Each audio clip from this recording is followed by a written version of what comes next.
Teacher പറയണ്ടേ? Teacher കേൾക്കണ്ട? Teacher കേൾക്കാല്ലേ? കൈവീശ് കൈവീശ് കൈവീശ്.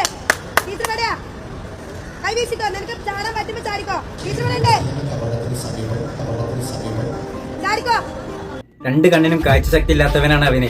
പക്ഷെ അവനെ ഇത്രയും വലിയൊരു സ്ഥാനത്തേക്ക് അവനോട് എത്തിച്ചത് അവന്റെ മുന്നിൽ നിന്ന് കണ്ട് സംസാരിക്കുന്ന ടീച്ചർ ഉണ്ടല്ലോ, ആ ടീച്ചറാണ് എത്തിച്ചത്. എന്നിട്ട് ആ ടീച്ചർ വാക്കുണ്ട്, ടീച്ചർ ഇവിടെ ഉണ്ട്, നീ ചാടിക്കോ ചാടിക്കോ. ആ വാക്കുകളാണ് അവന്റെ കോൺഫിഡൻസ്. കാരണം എന്റെ മുന്നിൽ എന്റെ ടീച്ചർ ഉണ്ട്, പിന്നെ ഞാൻ എന്തിനു പേടിക്കണം, അതാണ് അവന്റെ മനസ്സിലുള്ളത്. അത് കഴിഞ്ഞതിന് ശേഷം ടീച്ചർ പറയുന്നൊരു വാക്കുണ്ട്, ടീച്ചർ കരയുന്ന സമയത്ത് കണ്ണ് കാണാത്ത അവനെ ടീച്ചർ സമാധാനിപ്പിക്കുന്നുണ്ട്. കണ്ടോക്കി. എന്റെ ഒരു വാശിയായിരുന്നു ഇവനെ സ്റ്റേറ്റിലേക്ക് എത്തിക്കണം എന്നുള്ളത്. സന്തോഷം കൊണ്ടാട്ടോ കറിയുന്നത്.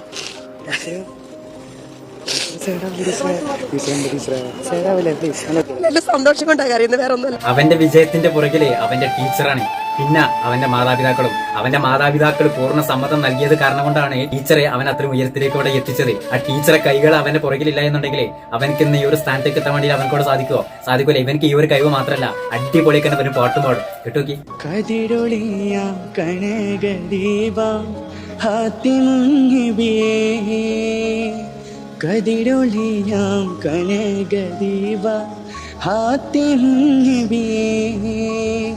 കമറുദിച്ചത് പോലെ മണ്ണിൽ വന്നൊരു നബി.